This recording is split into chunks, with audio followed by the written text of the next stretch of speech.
Well, hi folks, here we are, Monday, September 8th. Trust everyone's fine and has sort of survived the long weekend.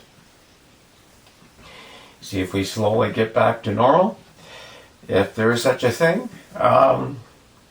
Today I've got some links in the description field, and if we think it can't get any crazier, I have some links to Australia. What's going on down there? If we think it can't get any crazier, guess what? It's getting crazier.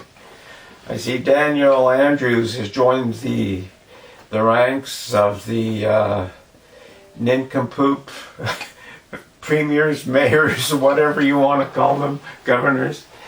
There's a lot of them out there, folks. They're all pushing and shoving to see who can get the stupid award. But it's there. Look at it for yourself. What can you say about it? What can you say? I think anybody who's looking at, number one, I think I was looking at some death rates, and they're 0.009 or 0.009, I think it was. And in depending how you're doing numbers, because people can do anything with numbers, as we all know. But it's the underlying fact that is coming out in every country, that most of the people who have succumbed to this illness, to this virus, to this Wuhan waltz, have been people who have other things going on in their health, whether it's diabetes, cancer, whatever. It's a combination of things that where the virus has taken hold, their immune systems are shot and done them in. And that doesn't make it any better, because you don't want to see anybody, have their ticket pulled earlier than it should have been. But no, and Canada's the same. I think in some parts, some experts are saying 84% of the deaths have been in senior homes, care homes, which is unexcusable. We've talked about that before. And now the big thing is going back to school, and all that kerfuffle there with teachers and unions and what have you. So we know that's not going to go away anytime soon. Fall season coming, everybody's talking about something coming back and what have you. And again, I sort of put some links on the other day in before with Dr. Shield from MedCram. You can go to his site and to check what he does personally. Dr. Campbell has got finally convinced that some systems work. And I think the underlying fact is take vitamin D3. Take some extra vitamin C. If you can find quercetin, that's another good thing to add to your thing. And get your sleep, because sleep is important for your immune system. And that's not me talking. I'm not pulling this out of air. This is people from around. And it's interesting. The other thing that is happening, and a lot of people aren't paying attention to it, is the economy. I mean, we're heading into unknown territory, and so look, I've got a link there as well about your money. Look after your assets. It's sort of important, and what it's saying is sort of cool. You got to remember, all these people are trying to sell something as well. But she has good advice. It's sort of almost a prepping device too, As things go sideways, there's some things you want to look after. Now, we talked about this way back January, and a lot of people thought I was crazy when people would come into the shop and I would ask them if they've got extra beans and rice and necessities put aside, and they thought I was sort of really losing it. It didn't take long before shelves were empty of those essentials. And you probably all have noticed prices have gone up, not coming down anytime soon either. So there is some some good information that Lynette Zion gives that I think everybody should sort of follow into the best of one's ability. You know, if you got room to get ready to get a garden, get some sprouts and stuff going, so you can look after your nutrition. Because again, good nutrition and peace of mind, knowing that you have access to that, just keeps the immune system sort of popping and keeps it up as well. So it's, I see stateside, they're still doing their dumbass things. Still rioting, still burning.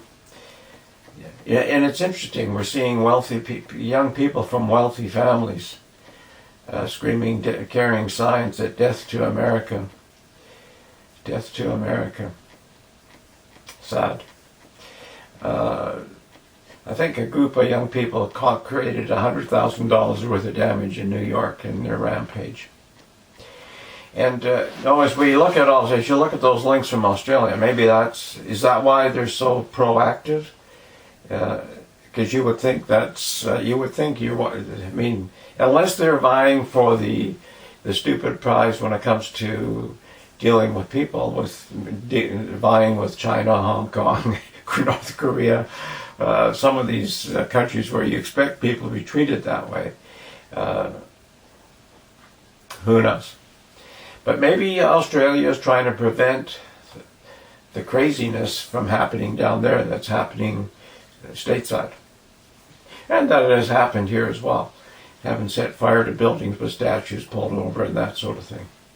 So we're hoping Canadians are going to have a little bit more sanity, but don't bet the farm on it, sort of thing. So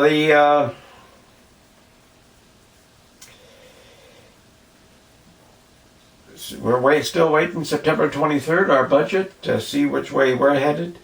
But I think it's already, when it comes to money, I think the IMF and the system is already in place. It's going to be rolled out, and not just me saying that. I see I watch a lot of people who are involved with financing and sort of follow a lot of them, and most of them are saying the same.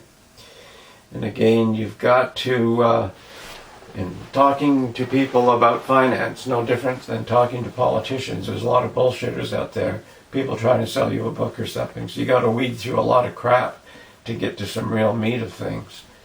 And it's an intriguing thing. Once you come to the realization of what's happening, and most people lie to themselves as well and say it's not going to happen, and the government will look after me. I don't have to look after myself.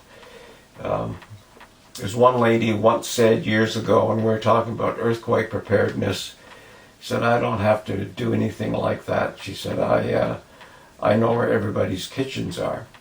And this is about, 10, 11, maybe 12 years ago. And I remember a retired cop was sitting there, and he was listening to this lady. And in a very calm voice, he wasn't part of the conversation, but he just said, and I have a shotgun and I know how to use it. And she didn't know who he was, but she became very alarmed that he would say that. And I said, well, if you're threatening to sort of go break into people's kitchens, there's an emergency, you better be careful.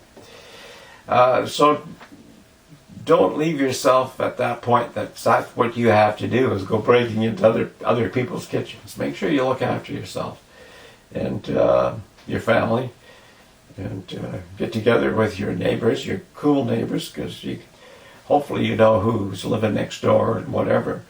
So you have your own security team there too. Keep an eye out for one another. And somewhere where I live on the island, I don't think you'd get to that, because there's a lot of cool, capable people. It's one of the things about this community. Not a lot of people out there looking for kudos and slaps on the back. They just do good stuff when they need to.